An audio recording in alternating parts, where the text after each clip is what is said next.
Focus check. Oh! Hello!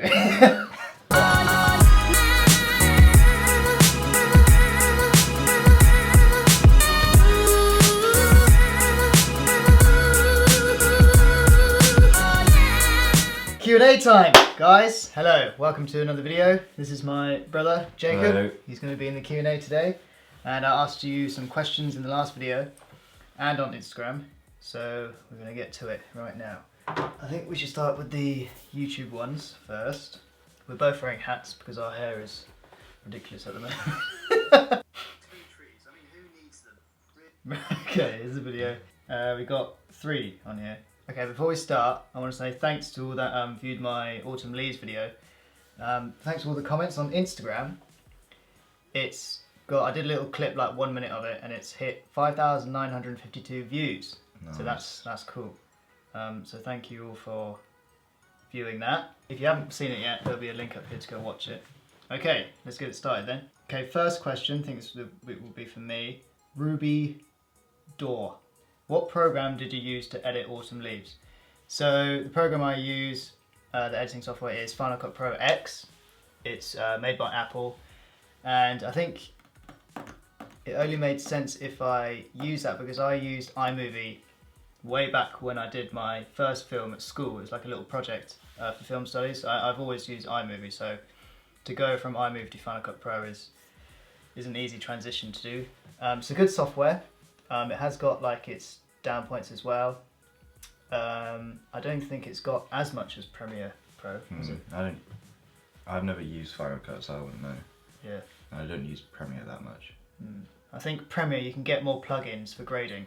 I think that's the only thing. And there's only like use it with After Effects and stuff. Yeah. It goes hand in hand. Because it's all Adobe with Premiere, but Final Cut Pro is fine. I'm able to do quite a lot with it, to the extent of what's in my videos, so yeah, it works.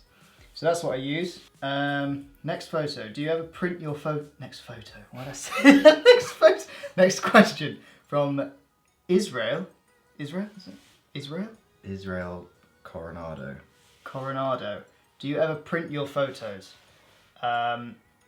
This is funny. So I did a few prints, yeah, and then I advertised on Instagram saying like, oh, I'm doing prints, like everyone does. Oh, I'm doing prints, yeah. Go to the link, buy them, right? So I printed this like nice little 8x10, bought some nice framing. Yeah, I remember that. Cost like quite a lot of money to do, and no one bought the prints. So like, I don't know, maybe it was like a picture of Dorset down at the coast. But for like personal, I would like to print some. And Mum keeps saying we need to put some photos up, and she quite likes the ones I've taken, I think in the forest. So yeah, probably I would print my photos in the future. Oh, another one from Ruby on YouTube. Which camera would you recommend to someone just starting to film and photograph? For film, I think it's okay to kind of go consumer, kind of go like enthusiast level. Say this camera I'm filming on right now is a 7D Mark II. It's very good, does 1080, it has 60 frames per second as well. Also some of the Sonys, the alpha range is very good. Photographing as well, as long as you're shooting APS-C at 20 megapixels, that's a good start. But if you want to break the bank, you can go straight into the like A7 series from Sony, like the A7S II is very good for filming. I know a lot of filmmakers use that. A7R II as well, and the 1DX Mark II by Canon is an awesome lens. I know Ben Brown shot his Arctic visual vibes on that. So yeah, either or, well, if you're looking like $5,000 at that level, but if you want to start out, I think if you spend £400 to £600, you can get a Canon 80D, which is quite good. The Sony, my girlfriend's camera, the A5000, the A5000, the A6000, and stuff like that. I've never shot with Nikon, so I don't know, but I'm pretty sure they do some good ones as well for a good price. Right, that's all of them on YouTube. Thank you for your questions. Now let's find a question for you. Mr. J35mm, J35mm. Here he is. Okay, that won't be in focus. That's the post I did. Right, let's find one about San Francisco. Okay, this is from Hannah. This is my girlfriend, so she commented on my photo. What's both of your favourite places to take pictures in SF? You go first. You've been there longer, so. Yeah. But this doesn't count like Yosemite and places like that, so it's inside San Francisco. Yeah. Maybe, well, we went here together. Mount Tamalpais. Yeah. I think that was really good. It's an awesome place. A huge, thick sea of fog. Yeah. That was amazing. And I tried to go there again, but I couldn't find the exact place. We went last time, which was annoying, but still, that's probably one of them. Definitely. I think that'll probably even be mine as well. And then maybe Twin Peaks is good to see the city. Yeah, Twin Peaks is good. Yeah. For long exposure, if you go at night as well. Yeah. It's really nice to look out there and sit up there. But yeah, Mount Tam I think it's probably the coolest place. Actually, no, that's not even in SF, is it? Is it? No, it's like not. At the top. It's over the bridge. I don't know if it still counts as San Francisco because Point Reyes. I don't know if that still counts. I don't know if you're like. Yeah, I don't think it does. If you know a lot of things about where stuff is and the barrier and stuff, I don't know if they. Yeah, comment down below if they actually in San Francisco, so we don't know. But it's just in California, I think. Yeah. So Twin Peaks is one of them. Twin Peaks. Maybe just the bridge. Yeah, the bridge. All the different viewpoints you can see the bridge at, like Fort Point. That was cool. Battery Spencer as well. Yeah, right under the bridge. Yeah, and we haven't gone to the swing yet. Oh yeah. Oh, did you go? No, you been yet? I almost went. But There's some of the pictures online look. I think only at certain times of day it looks alright. Yeah. Maybe sunset look cool. There's like a swing under the bridge, under the Golden Gate Bridge. It's really we haven't been, but it would be a nice place to go take pictures. Right, next question. Okay, this is from Alex again. Thank you for contribution to the Q&A. Alex.Dantonio. Looking fly. Okay, my two questions are as follow. Jay, what kind of culture shock have you experienced moving into the Western US? And Fraser, what's been up recently? Culture shock. You've been there 5 months. He's been there 5 months in San Francisco, in university. There's not been like a main big thing.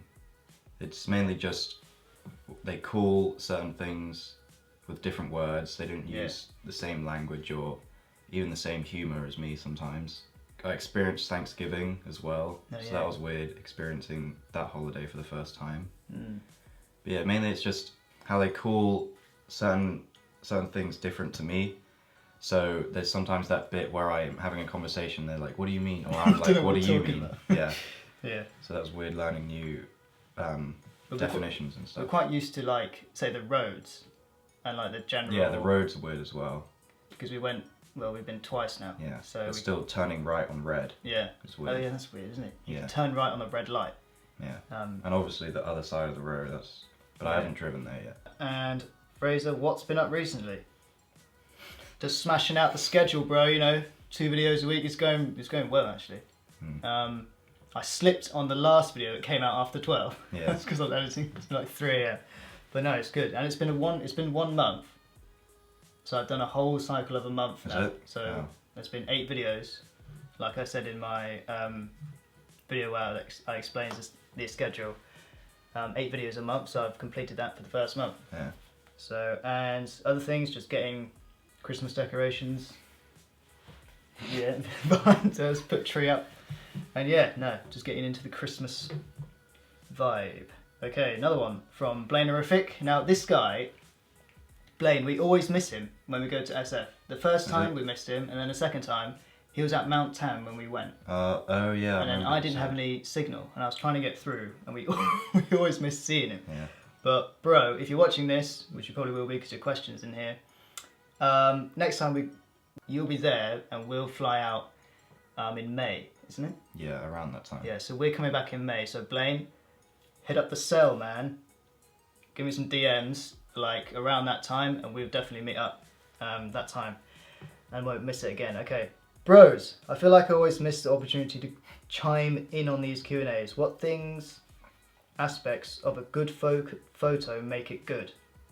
Oh, that's a good question, isn't it? What things or aspects of a good photo make it good? So what makes a good photo? I think the ability to show a point in time, or maybe tell a story somehow.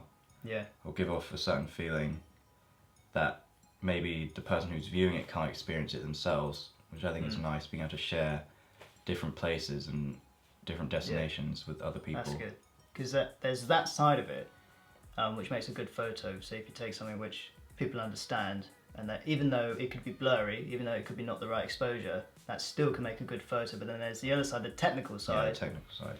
Where like saying like your shutter speed has to be that, and your aperture has to be that, and the ISO has to be that to make a good exposed image. But nowadays, especially going through Instagram, no one really cares anymore.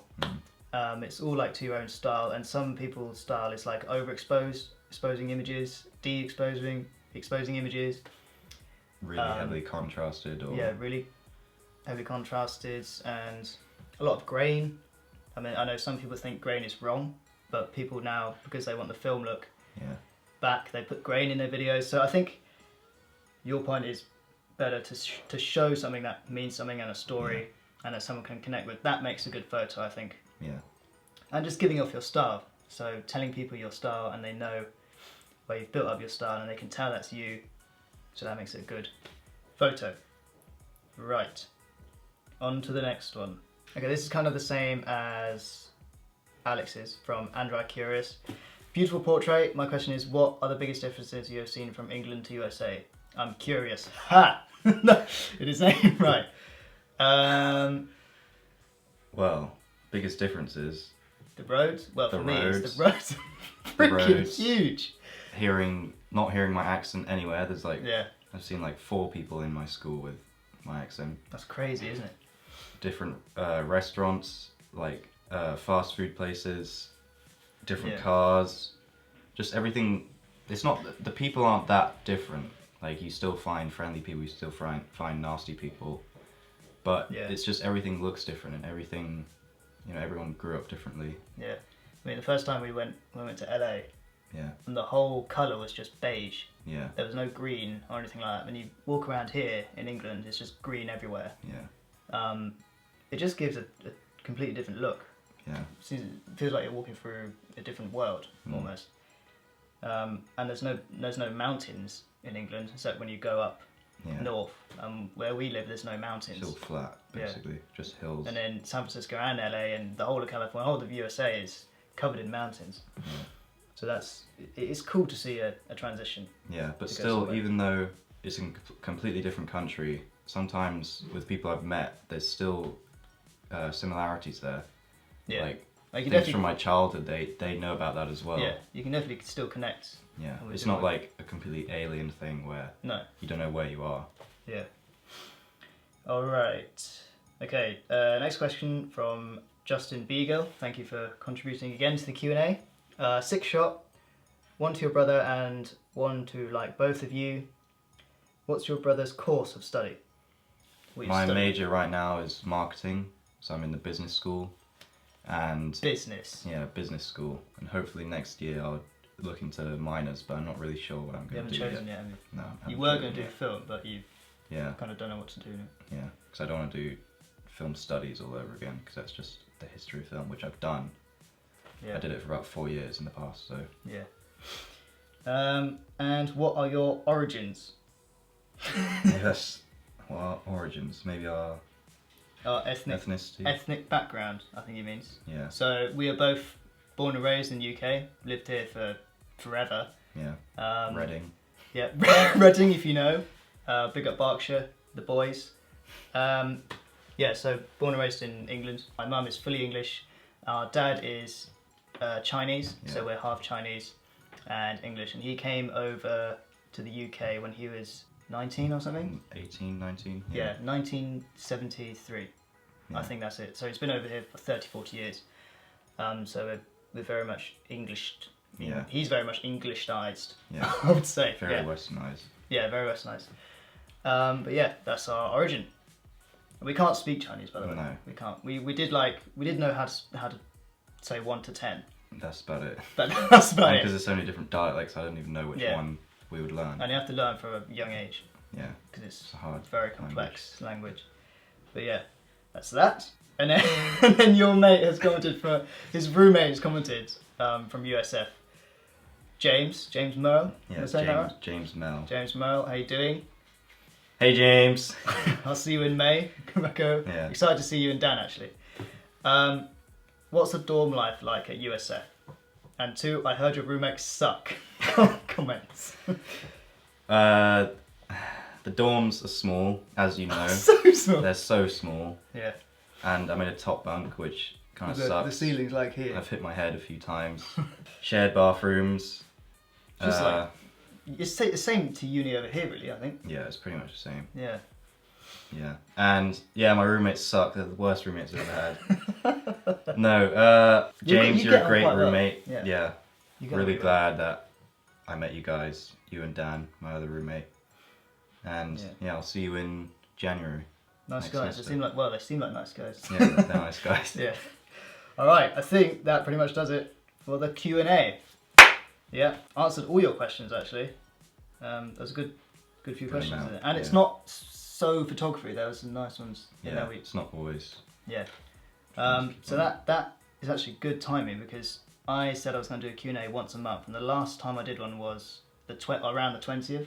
Oh, was it? And today is the 20th, and then you're back, so it just fitted perfectly to do Q&A with my bro. Yeah, guys, I hope you enjoyed the video. Give it a like if you did, and I'll see you in the next one on Sunday. I'm going to drop the Christmas visual, the Christmas tree visual. So we're working on that this week, and that'll come out on Sunday. All right, guys, thank you for watching. Thanks for the questions. Yeah, thanks for the questions, and I'll see you in the next one. Goodbye.